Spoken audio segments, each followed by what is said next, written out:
ओम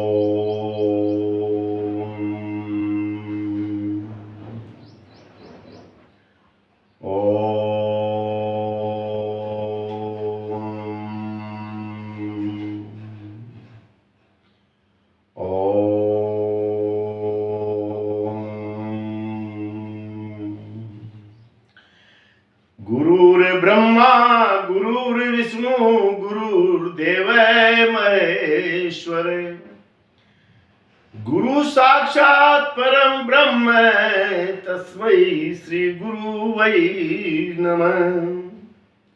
आदरणीय मित्रों,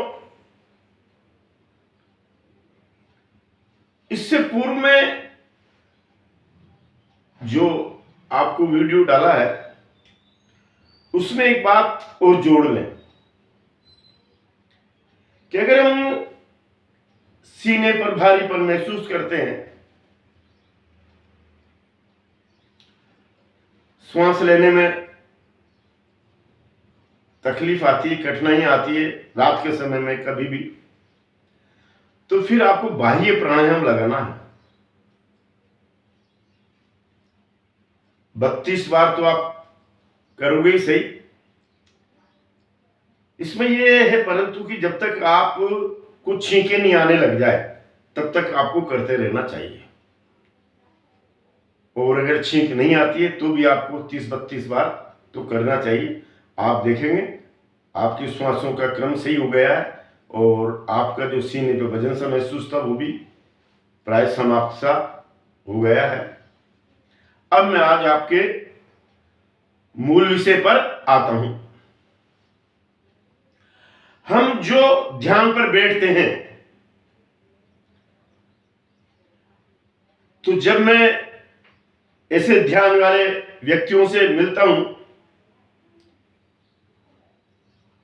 तो कई व्यक्ति सवेरे घूमने चले जाते हैं,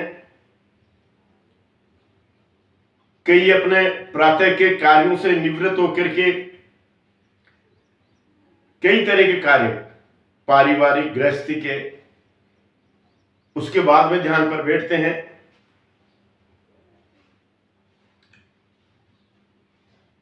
कई उठ करके फिर घूमने जाएंगे, फिर आकर के अपनी प्रातः के क्रियाकलापों से फ्री होकर के दैनिक क्रियाओं से निवृत्त होकर स्नान करके फिर ध्यान पर बैठेंगे।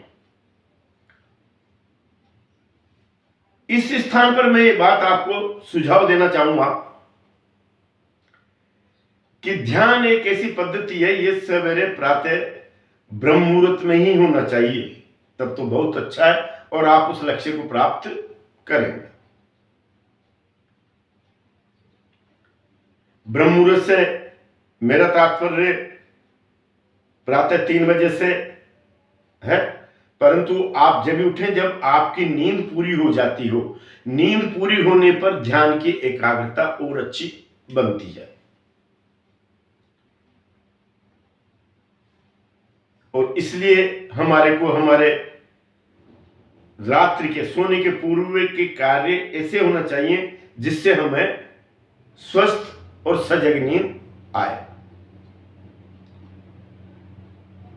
शाम को रात्रि को जब हम सोते हैं तो उसके पूर्व में भी अगर हम 2-5-10 मिनट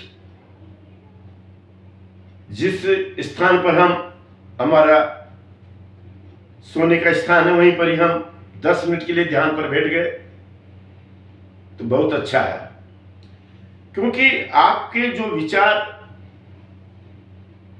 शाम के हैं, रात्रि के हैं, सोने के पूर्व में, वही सवेरे जागते समय पर रहेंगे।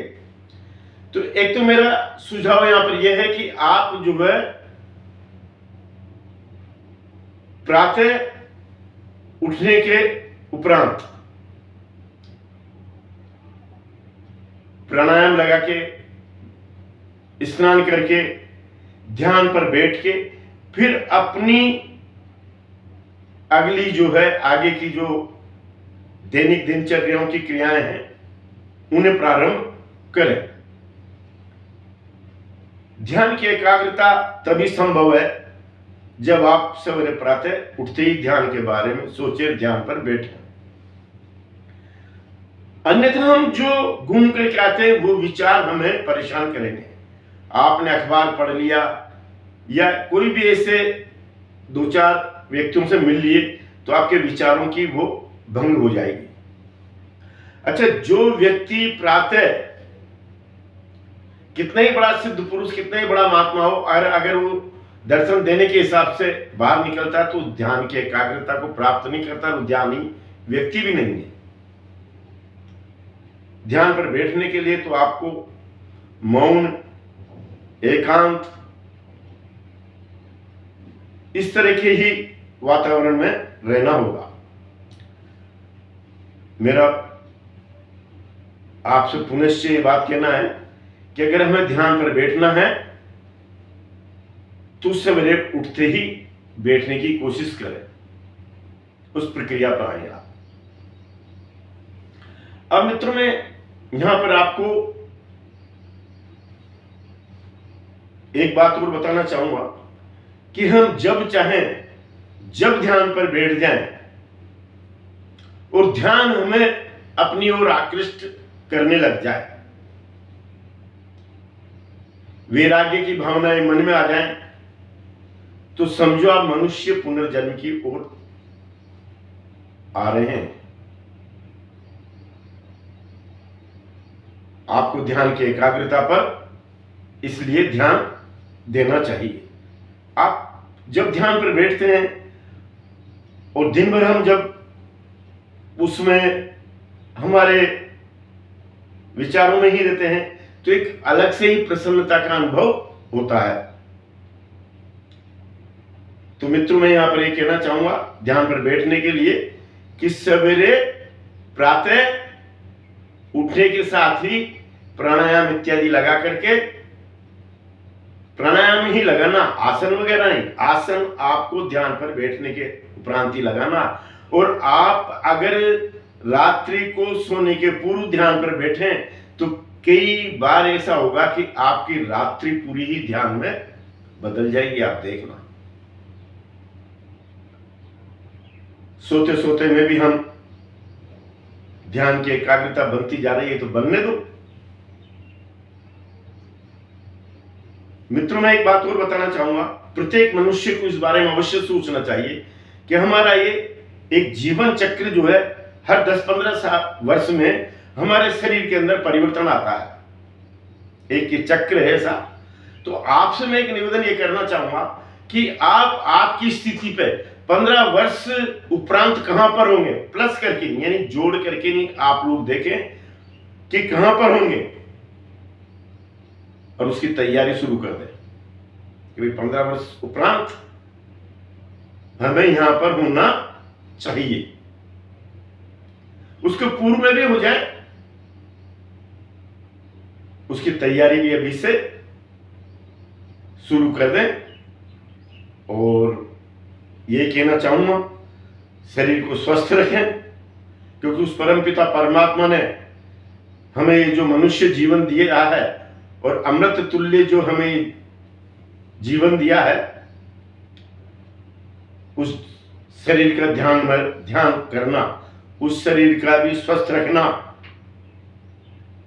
ये हमारी स्वयं की जिम्मेदारी के अंदर भी आता है। अगर आप गलत वस्तुओं का सेवन करते हैं तो उससे जो रस छूटेगा वो आपके शरीर पर प्रभाव डालेगा, चाहे वो चाय ही क्यों ना है। आप 1-2 चाय लेते हैं तो ठीक है, लेकिन अगर अधिक लेते हैं तो फिर आपके शरीर में विकार पैदा होगा और ध्यान की एकाग्रता भी भंग होगी। किसी भी तरह का आप इस तरह का कोई भी भोजन, कोई भी अधिक चीज लेते हैं अगर, तो आपके शरीर तो ध्यान की ओर खींचेगा और मन आपका ध्यान में नहीं लगेगा। इसलिए इन बातों का भी ध्यान रखें। जर्दा, सुपारी, जो भी इस तरह के वो हैं, आप मेरे से ज्यादा जानते हैं, उन पर नियंत्रण अपना होना ही चाहिए। इसके साथ में मैं आज अपनी वाणी को पूर्ण विराम देता हूं। ध्यान पर बैठे आपसे